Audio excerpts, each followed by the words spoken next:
Halo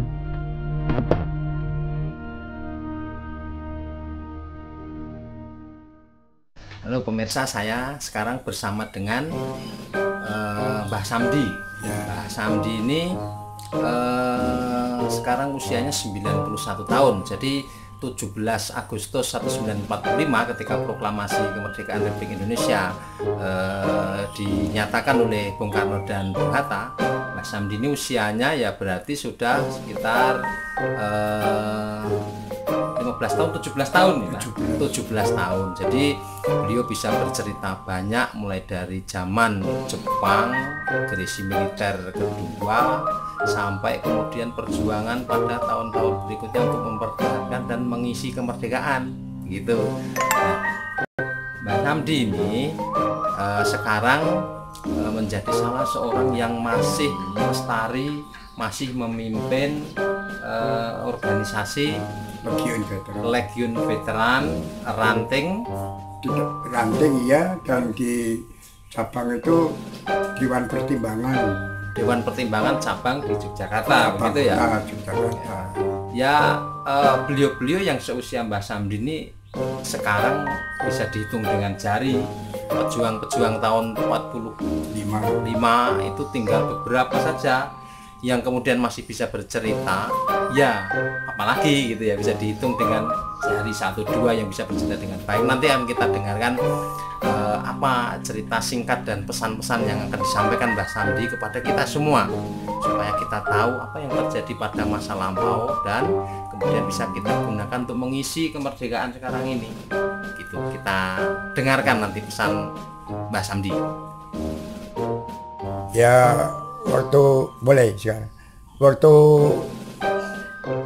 proklamasi itu, karena sudah mendengar kabar yang menggembirakan, semua pada waktu itu bangsa kita atau rakyat kita itu gembira sekali dan merasa sudah bebas dari segalanya, penindasan dan penderitaan yang memilukan itu selama berabad-abad gitu. Lebih-lebih zaman Jepang itu, walaupun usianya singkat 3,5 tahun, tapi sudah rasanya beribu-ribu tahun lebih terasa sekali bagi generasi yang masih mengalami pada waktu itu.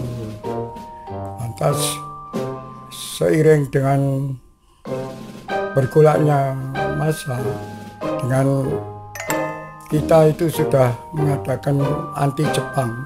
Jadi waktu sudah ada proklamasi itu, kita sudah banyak mengambil atau membantai Jepang itu.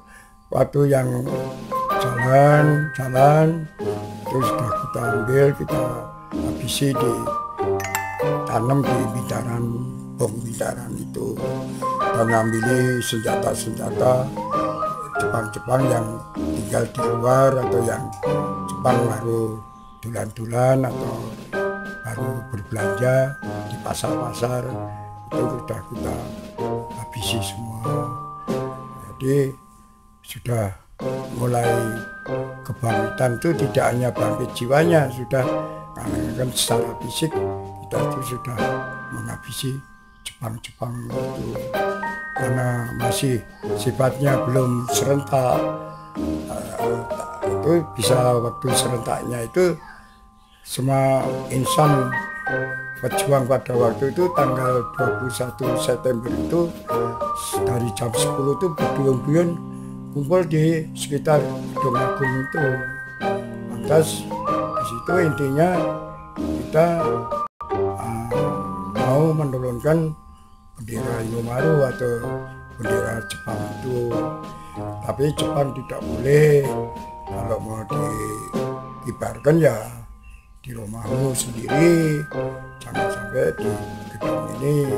Nah, kita ya juga sudah menjawab, kalau Jepang, kamu sekalian Jepangan sudah kalah, sudah menyerah. Nah, itu sekarang Indonesia kan sudah merdeka, ini semua milik Indonesia gitu. Karena perselisihan pendapat dan paham itu sampai tonjok menonjok, dorong mendorong, terus saya berserta-merta, saya lari keluar untuk minta bantuan yang masih di luar. Siap.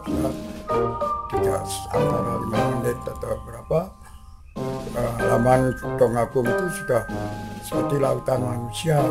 Beliau masuk tidak melalui pintu, namun melalui loncat-loncat pagar besi itu.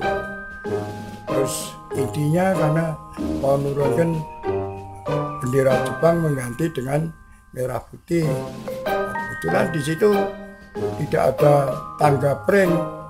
Terus kita cari mana-mana tidak ada. Kebetulan dulu masih ada lapangan tenis yang sebelah utara gedung itu, ada itu untuk wasit itu, kursi gigi itu.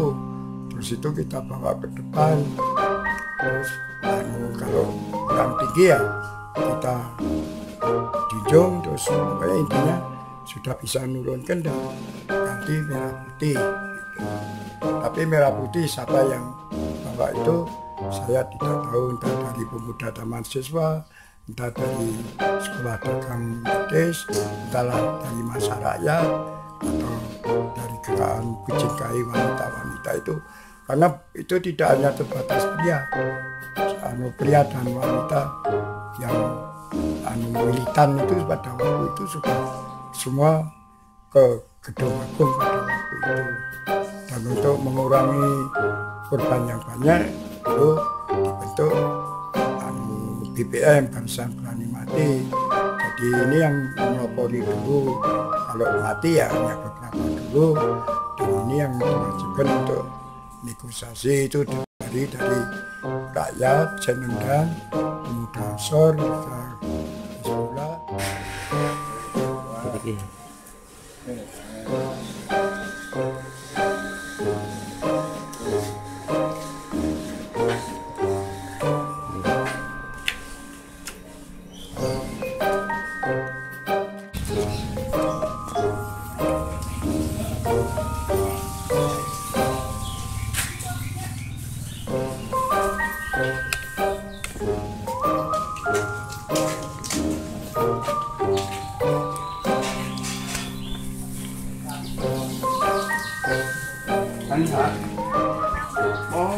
Syuting di Kampung. Monggo, Ceng. Nah, bersama Mbah Samdi lagi, saya sekarang berada di depan Gedung Agung. Nah, pada tanggal 21 September 1945, Mbah Samdi ini bersama Barisan Senendan, Keibodan, Bujingkai, ada Ansor, ada Hizbullah, dan gerakan massa lain datang ke gedung ini mengepung. Tujuannya adalah ingin mengibarkan bendera merah putih, menurunkan bendera Hinomaru, bendera Jepang, bendera Hinomaru pada tanggal 21 September 1945. Itu betul-betul menjadi momentum yang luar biasa buat masyarakat Jakarta, begitu nih Pak. Nah, dimana setelah itu kemudian bendera merah putih berkibar di mana-mana. Tentara Jepang kemudian tidak mampu untuk melawan kehendak rakyat. Itu kira-kira nanti ceritanya akan ada disampaikan oleh Mbah Samdi sebagai saksi mata pelaku sejarah dan pejuang yang sampai hari ini masih bisa bercerita kepada anak cucu dan generasi penerus Indonesia. Nah, nanti akan kita dengarkan.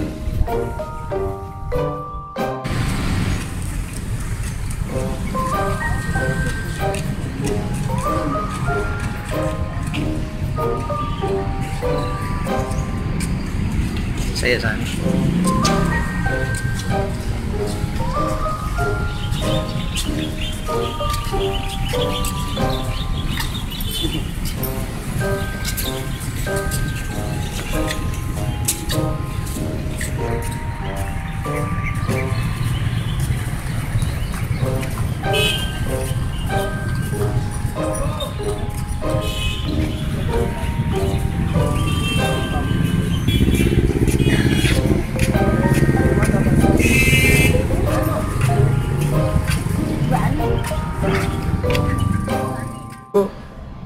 Karena sudah SMP 1 terbang itu sudah punya cita-cita, saya kalau negara merdeka itu siji ya, seperti sila Pancasila itu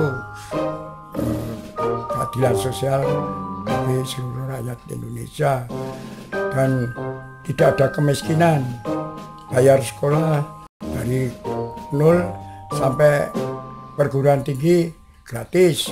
Terus ini persatuan bangsa itu yang terutama, dari Sabang Merauke semua insan Indonesia harus berjiwa memiliki negaranya Indonesia ini, karena kemerdekaan itu yang berjuang walaupun waktu 1 Maret pun yang bertahankan di Jogja ini itu tidak hanya dari orang Jogja, tapi dari seluruh Nusantara ini, ada dari Sulawesi,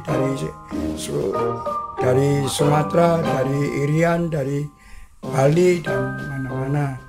Jadi hendaknya semua itu mempunyai jiwa andarbeni memiliki kemerdekaan ini.